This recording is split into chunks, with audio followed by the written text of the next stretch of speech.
The United States of America desired military information about the Union of Soviet Socialist Republics so that in the case that a war did begin, they would have knowledge.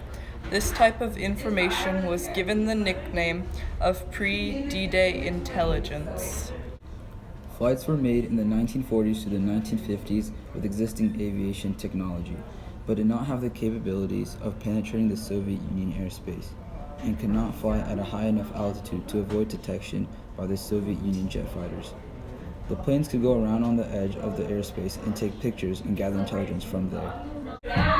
By the 1950s, the Soviet Union's air defense technology had progressed to the point that overflights were impossible.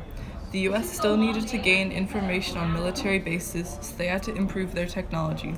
The US began to develop a high-altitude single-pilot plane that would be able to fly over the Soviet Union and avoid detection.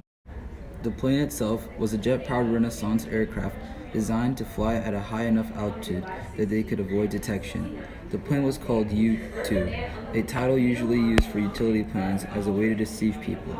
The building of this plane took 2 years, from concept development in 1954 to completion in 1956.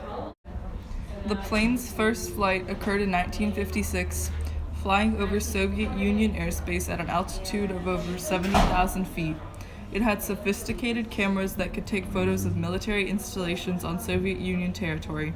The plane was used for over 23 successful complete overflights prior to it being shot down. Although the Russian president was aware of the plane early on, it flew too high to be shot down, so all he could do was issue a diplomatic complaint. Pilot Francis Gary Powers had flown in the U-2 over 28 times before and was well used to the conditions and dangers. In case of capture, he carried a silver dollar that concealed a needle laced with poison so he could take his own life if tortured. After they noticed the plane, the Soviet Union had begun preparing more effective missiles to take down the U-2. On his 28th mission, Powers was 1,300 miles within Soviet territory when the plane was hit with a missile. The U-2 broke apart, and Powers fell towards the ground via parachute into a nearby field, where he was caught by Soviet government officials.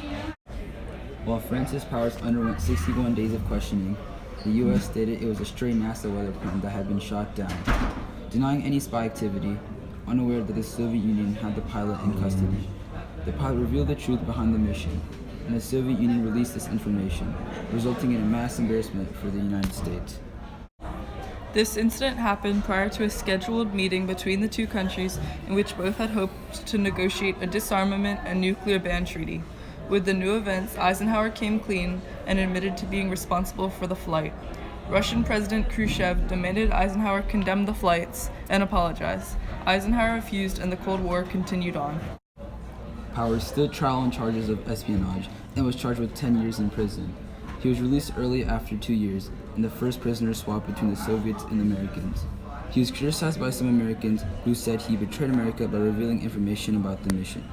The CIA supported his conduct, however, and he was awarded the CIA's highest honor, an Intelligence Star, years later.